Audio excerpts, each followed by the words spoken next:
सबसे पहले बात करेंगे लाहौर में फ़ज़ाई आलूदगी कम ना हो सकी। दुनिया भर में दूसरे नंबर पर आ गया।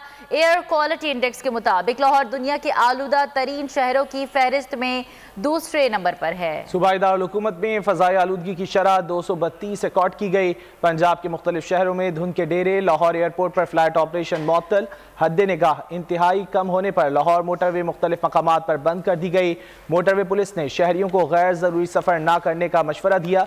तर्जुमान के मुताबिक मोटरवे M2 ठोकर न्याज बेग से कोट मोमिन, M3 फैजपुर से दरखाना तक धुंध के बायस बंद है। M4 को पिंडी भटिया से अब्दुल हकीम और M5 को उच्च शरीफ से रहीम यार खान तक धुंध के बायस बंद कर दिया गया। लाहौर सियालकोट मोटरवे भी धुंध की वजह से बंद है।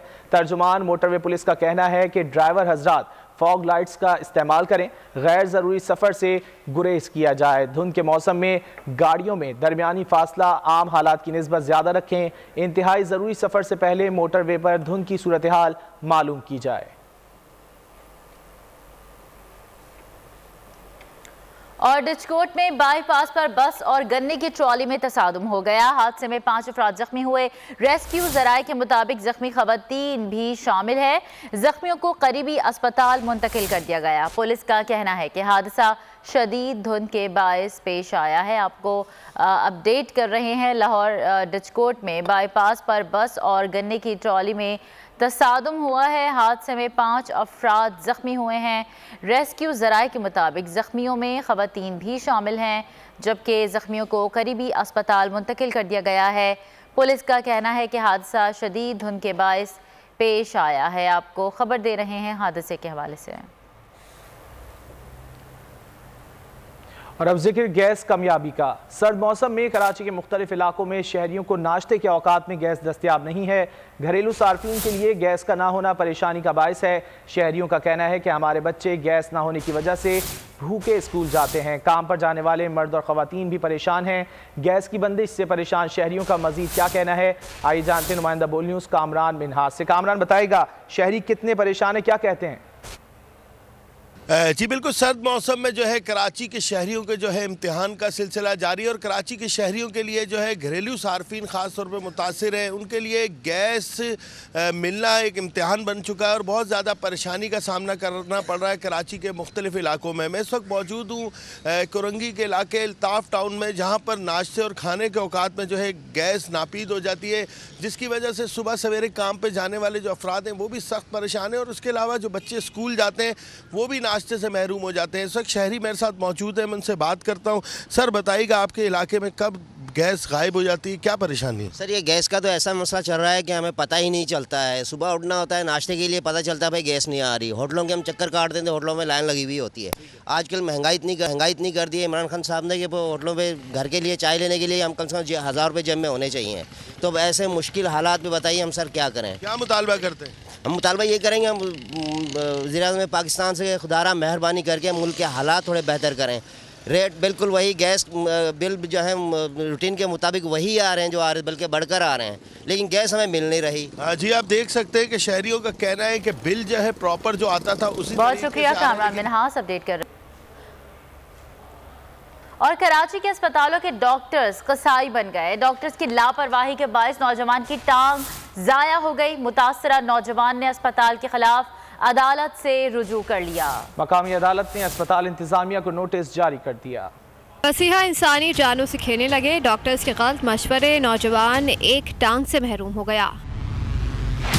IBA कराची के तालिब-इल्म मोहम्मद हसन ने कराची के इलाके गुलशन इकबाल में निजी अस्पताल के खिलाफ अदालत से रुजू कर लिया। मौक़िफ़ अपनाया गया है कि मोहम्मद हसन हादसे का शिकार हुए, बाईं टांग जख्मी हुई, अस्पताल में ऑपरेशन हुआ। चंद दिन बाद टांग पर काले निशानात आ गए। मोहम्मद हसन ने बार बार अस्पताल के चक्कर लगाए, मगर डॉक्टर सब अच्छा है का राग लापते रहे। नौजवान को दूसरे अस्पताल मुंतकिल करने पर अपनी टांग से महरूम कर दिया गया। दरखास्त गुजार ने अस्पताल पर 30 लाख जुर्माना आयद करने की इस्तदा की। अदालत ने अस्पताल इंतजामिया को नोटिस जारी करते हुए 23 दिसंबर तक जवाब तलब कर दिया। कराची के अस्पतालों के डॉक्टर कसाई बन गए। डॉक्टर की लापरवाही के बायस नौजवान की टांग जाया।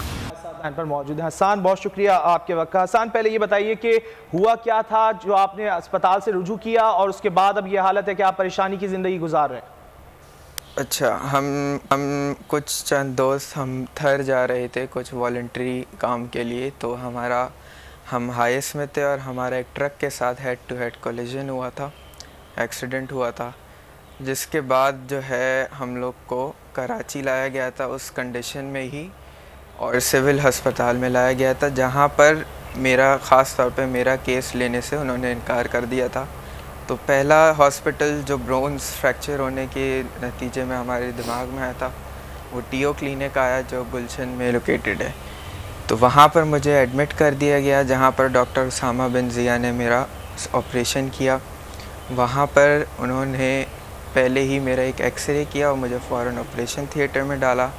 वहाँ उन्होंने मेरा ऑपरेशन करते ही दोबारा एक एक्सरे किया जिसमें बबल्स शो हो रहे थे पैर में, जिसका ख़ास मतलब कोई भी डॉक्टर आपको बता सकता है कि वो इन्फेक्शन शो करता है, बट उस पर गौर नहीं किया गया। कुछ दिन बीतते गए, मेरे पैर की हालत ख़राब होती गई। मैं बताते गया कि मेरे पैर में कोई सेंसेशन नहीं है, जिसको किसी ने वहाँ पर ना सीरियस लिया, बल्कि वो उसको मज़ीद फ़िज़ियोथेरेपी कराते गए और मुझे मज़ीद तकलीफ़। चौथे पाँचवें दिन जब बहुत ज़्यादा उसकी हालत ख़राब हो गई तो हमने काफ़ी अलग अलग डॉक्टर से रुजू किया। तो इस पे हमें उन्होंने बोला कि ये चीज़ अब बिल्कुल केस ख़राब हो चुका है, जो कि यहाँ पर टीओ क्लिनिक वाले मानने के लिए तैयार नहीं थे।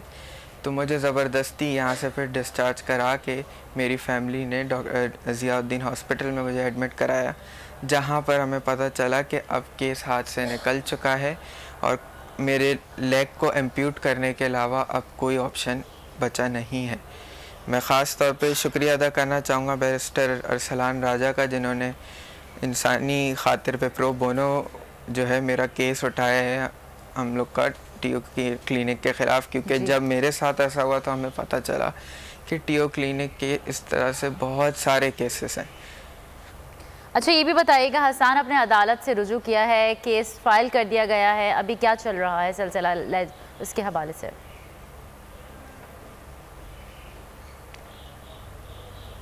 केस अभी फ़ाइल हो चुका है और उन लोग से जवाब तलब कर लिया गया है। 23 दिसंबर तक उन लोग के पास टाइम है जवाब, सारी केस फाइल्स के साथ जवाब तलब करने का। तो उस टाइम तक उन लोग को अपनी पूरी रिपोर्ट लेके वहाँ पर कोर्ट में पहुँचना है।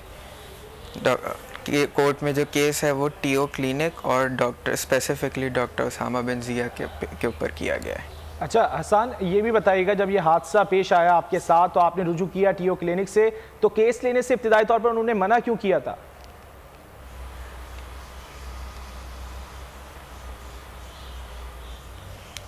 टीओ क्लिनिक में मुझे मना नहीं किया गया था, मुझे हम लोग सिविल हॉस्पिटल लेके आई थी। वहाँ पर उन्होंने मेरा केस, क्योंकि मेरे मल्टीपल फ्रैक्चर्स थे, मेरे एक ही राइट लेग में 4 फ्रैक्चर्स थे, 2 अलग अलग फीमर में और टिबुआ में। सिविल हॉस्पिटल में उसका इलाज नहीं हो सकता? उन्होंने वो केस देख के मना कर दिया कि हम ये केस सॉल्व नहीं कर सकते।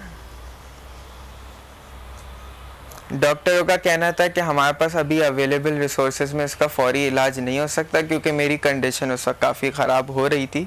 तो उन्होंने बोला था कि इनको आप किसी और हॉस्पिटल में ले जाएं। मुझे वहीं पर जो है कुछ पेन किलर्स दे दिए गए थे, मुझे वो एंटी टेटनस का इंजेक्शन लग गया था और मुझे वहाँ से रवाना कर दिया गया था। तो हमारे पास कुछ ही जो है चंद लम्हों का टाइम था जिसमें हमें डिसीजन लेना था कि कौन से हॉस्पिटल जाया जाए। तो पहला हॉस्पिटल हड्डियों का हमारे दिमाग में टीओ क्लिनिक ही आया था। अच्छा, ये भी बताइएगा, टीओ क्लिनिक में सबसे बड़ी जो मसला था वो उनके पास सीटीआर स्कैन। जी बताइएगा।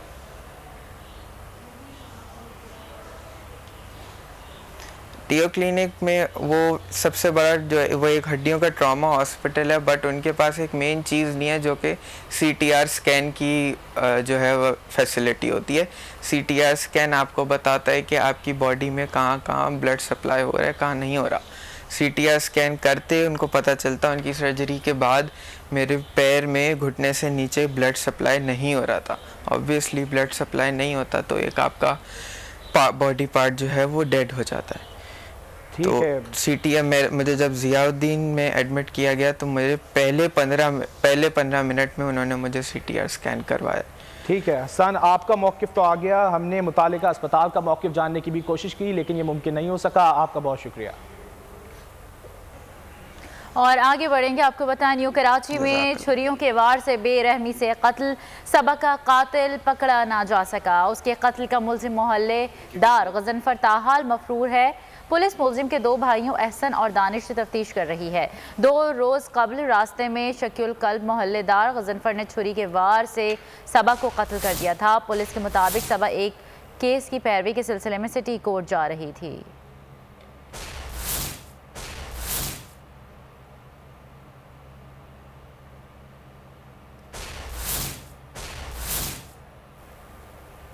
इंतहा पसंदी और पुरतशद्दुद रवैये हमारे माशरे में हर गुजरते दिन के साथ सरायत करते जा रहे हैं। कराची की सबा का कत्ल हो या सानह सियालकोट, दोनों ही वाक़यात में हमें पुरतशद्दुद इंतहा पसंदी की झलक दिखाई देती है। ऐसे में तलबा और तालिबात की मुख्तलिफ अमन पसंद सरगर्मियों में मसरूफ़ करने और उन्हें पुरतशद्दुद इंतहा पसंदी से बचाने में क्या किया जाए और करियर काउंसलिंग इस ज़मीन में क्या किरदार अदा कर सकती है, इसी हवाले से बात करेंगे। हमारे साथ मौजूद हैं मारूफ मोटिवेशनल स्पीकर और अदाकारा सलमा ज़फ़र। सलमा साहिबा, बहुत शुक्रिया आपके वक्त का। सलमा साहिबा, कुछ हफ्ते कबल सानह सियालकोट हमने सानह देखा, फिर जहां पुरतशद्दुद हुजूम ने एक गैर मुल्की को कत्ल कर दिया, फिर कराची में सबा का कत्ल हुआ जिसे सिर्फ कचरा फेंकने के तनाज़े पर कत्ल कर दिया गया। माशरे में इस बढ़ती हुई इंतहा पसंदी और तशद्दुद की आखिर वजह क्या लगती है आपको और इसको कैसे रोका जा सकता है? पहले तो अस्सलाम वालेकुम and thank you so much इस बात पे मतलब इस टॉपिक पे बात करने के लिए, क्योंकि ये इस टाइम बहुत ज़्यादा सेंसिटिव हो गया है। क्योंकि अगर हमने वो सियालकोट में आज से इतने साल पहले दोनों भाइयों के कत्ल के ऊपर खाली ये बात ना की होती कि हाँ जी सजा दे दी जाए और जो 6-7 लोग थे उसके अंदर उनको सिर्फ सजा दी जाए, माँ को सुकून आ जाए, माँ को कभी भी सुकून नहीं आ सकता। हमें ये देखना था कि उस टाइम स्टार्ट किया हुआ था। मेरा ख्याल है ये बहुत बड़ा वाकया था पाकिस्तान के अंदर, जो तब हुआ था कि लोगों ने वीडियोस वायरल करनी शुरू की थी। प्रॉब्लम सारी की सारी ये आती है, अगर आप अभी भी देखिए सियालकोट में जो श्रीलंकन के साथ हुआ है, जो उनके साथ हुआ, मेरी ऑल सिंपैथीज और मेरे कंडोलेंस उन लोगों के साथ हैं। लेकिन हम बींगा पाकिस्तानी, बींगा शहरी, हमारे लिए लम्हाए फिक्रिया है कि एक हमारे अंदर बर्दाश्त का मादा बिल्कुल खत्म हो गया है। उससे भी ज्यादा हमारे अंदर, बड़ों के अंदर तो जो हो गया सो हो गया, लेकिन हमें ये देखना है कि हमारी नई नस्ल किस तरफ जा रही है, वहां पर किस एज के बच्चे थे और वो कर क्या रहे थे। हमने किस तरह उनके अंदर से ये एहसास ही खत्म कर दिया है कि जब किसी को तकलीफ पहुंच रही हो तो उसकी वीडियोस बनाकर वायरल नहीं करनी होती। अपने आप को वायरल करने की जरूरत नहीं है, आपको शोहरत की जरूरत नहीं है, या आप इस तरह जर्नलिस्ट का मुकाबला कर सकते हैं कि आप वहां पर खड़े होकर तहकीक किए बगैर हर चीज को आप वायरल कर रहे हैं। और सिर्फ इससे ये होगा कि इंतशार बढ़ेगा, तकलीफ बढ़ेगी और उस बंदे को जिसको उस टाइम फर्स्ट एड की जरूरत है या जिसको हॉस्पिटल की जरूरत है, आप नहीं लेके जा रहे। ये बहुत जरूरी है। हमारे स्कूल एंड कॉलेजेस के अंदर क्या पढ़ाया जा रहा है, हमारी माएँ क्या तरबियत कर रही हैं अपने बच्चों की, हम वक्त किसको दे रहे हैं। I am really sorry, social media का एक बहुत बड़ा इस्तेमाल है जो कि इस टाइम आप कर रहे हैं और मैं कर रही हूँ। अपने घर से बैठकर इस बात पे हम सोच रहे हैं कि हमें करना क्या चाहिए, लेकिन क्या हम ये देख रहे हैं कि हमारे बच्चे किस तरफ जा रहे हैं? क्या हम ये देख रहे हैं कि हमारे अंदर मुकाबला किस कदर बढ़ रहा है? इख्तलाफ होना इंसानी फितरत है, एक किसी दूसरे से, किसी सोच से इख्तलाफ रखना ये इंसानी फितरत है। अगर नहीं होगा तो सब एक जैसे ही हो जाएंगे, तो उसमें कोई, मेरा ख्याल है जज़ा और सज़ा वाली चीजें भी शायद खत्म हो जाए। लेकिन इख्तिलाफ होना और मुखालफत करना ये बहुत बड़ा फर्क है। इख्तिलाफ का मतलब नहीं कि आपका विजन नहीं मिलता, आपकी सोच नहीं मिलती, उसके बारे में तहकीक करें, उसके बारे में बात करें। आप में इतनी काबिलियत है, उसके बारे में बात करें, एक दूसरे के साथ अपने इजहार ख्याल कीजिए। लेकिन मुखालफत करना और उसमें गुस्सा और उसके बाद उसके अंदर ये कि आप किसी को कत्ल करने की हद तक चले जाएं, ये बहुत बड़ी बात है। और इसके लिए आपको बहुत ज्यादा जरूरत है शायद आपको साइकोलॉजी के लोगों को जो इस पेशे से जुड़े हुए हैं, साइकोथेरेपिस्ट को प्रमोट करने की और स्कूल्स में उनके होने की बहुत जरूरत है, ताकि बच्चों पर नजर रख सके और पेरेंट्स पे भी नजर रख सके कि आखिर उनका रवैया जा किस तरफ है, हमारा मुआशरा किस तरफ जा रहा है।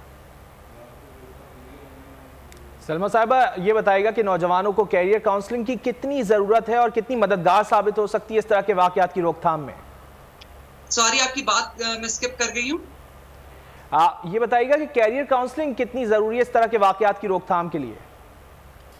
सॉरी, मैं एक बात कहूंगी, करियर काउंसलिंग तो हम करवाते हैं, हम पेरेंट्स भी पैसे देते हैं, स्कूल एंड कॉलेजेस वाले भी करियर काउंसलर्स को या एजुकेशन काउंसलर को वहां बिठाते हैं। खाली एजुकेशन काउंसलर की जरूरत नहीं है, बिहेवियर काउंसलर की जरूरत है आपको इस टाइम पे। आपका बच्चा सोच क्या रहा है, हर इंसान के अंदर नेगेटिव और पॉजिटिव वाइब्स होती हैं, सोचें होती हैं, क्योंकि इंसान माहौल को चेंज होने के बाद देख रहा होता है, लेकिन उसको नेगेटिव से निकाल के पॉजिटिव में लाने के लिए एक साइकोथेरेपिस्ट, एक काउंसलर ही काम कर सकता है। क्योंकि शायद आजकल हमारी माएं सोशल मीडिया पे बहुत ज्यादा एक्टिव है और वो भूल गई है इस बात पे कि हमारी पहली तवज्जो, हमारी पहली तरजीह हमारी औलाद है।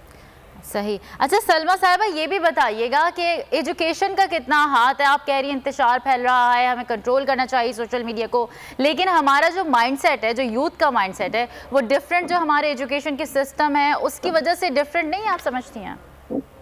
देखिए मेरी बात सुने, हमारे जो बच्चे हैं ना, जितना मैं अपने बच्चों के साथ, अपनी नई नस्ल के साथ काम करती हूँ, बहुत समझदार हैं और सिंसियर भी हैं, लेकिन प्रॉब्लम कहाँ पर आती है, जब हम अपने ही घरों में कॉम्पिटिशन बहुत ज्यादा डेवलप करते हैं। अच्छा और हेल्दी कॉम्पिटिशन होना, स्पोर्ट्समैन स्पिरिट होना, वो बहुत अच्छी बात है, लेकिन क्या हमारे में से कभी कोई ऐसे लोग हैं या टीचर्स हैं या माएँ हैं, जब कोई बच्चा हार कर आता है, चाहे वो स्पोर्ट्स में हारा है, चाहे किसी सब्जेक्ट के अंदर हार के आ रहा है या उसके ग्रेड्स कम आ रहे हैं, तो आपने उसे बकअप किया हो, आपने उसको कोई बात नहीं, तुमने मेहनत भरपूर की थी, कोई अगली दफा तुम अच्छी और मेहनत करना, अगले ने भी मेहनत की हुई थी, बजाय ये कहने के आप हमेशा ये कहते हैं देखा ना तुमने मेरी नाक कटवा दी है, तुम्हारा ध्यान ही नहीं है, तुम्हारा कंसंट्रेशन ही नहीं है, तुम मोबाइल पे लगे हुए हो, इस चीज पे लगे हुए हो, दूसरों की तरफ देख रहे हो, टीवी की तरफ।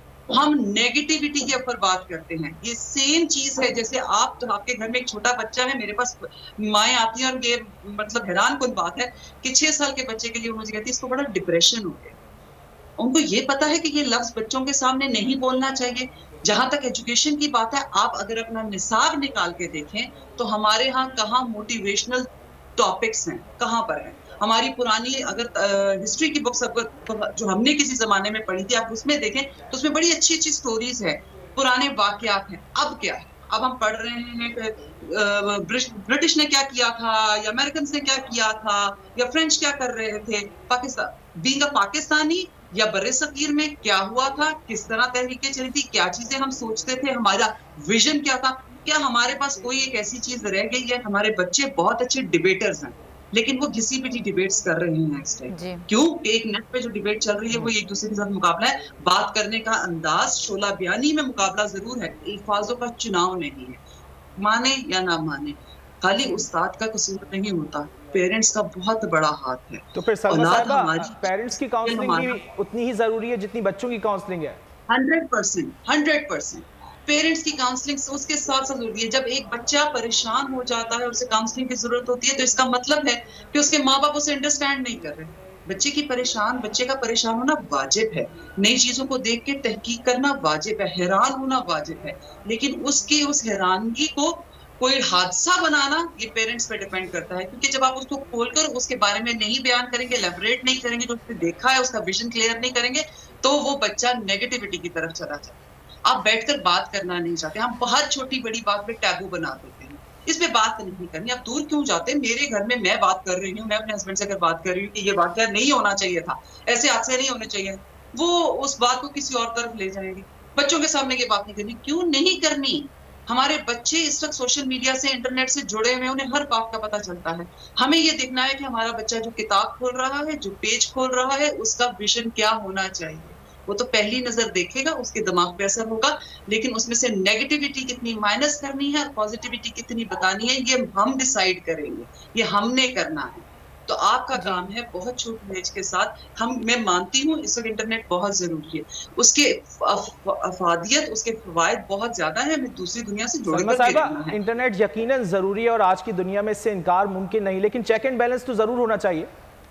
मैं आपको एक बात बताता हूँ, इंटरनेट हो या तख्ती का दौर हो, जब हम तख्तियां लिखते थे, चेक एंड बैलेंस तब भी बहुत जरूरी था। अब छोटी सी बात बड़ी क्विक आपको बता देती हूँ, शायद लोगों को मेरी बात ही आसान मिसाल समझ में आ जाए। एक वक्त था जब हमारे पास मास्टर साहब घर पर नहीं आते थे, बच्चे स्कूल जाते थे, उसमें माएँ लेकर बैठ के पढ़ती थी। फिर जो मास्टर को बुलाना है, टीचर को बुलाना है, घर पे बुलाना है, उनके पास नहीं भेजना, तो लाउंज में पढ़ाया जाता था या बाहर बरामदे में पढ़ाया जाता था। आहिस्ता आहिस्ता कमरे यूज होने शुरू हो गए या ड्राइंग रूम यूज होना शुरू हो गया, माओ की विजिबिलिटी कम होनी शुरू हो गई, वो दूर होती चली गई, उन्हें नहीं पता चला क्या हो रहा है। और यही सेम हमारे साथ इंटरनेट के साथ हुआ।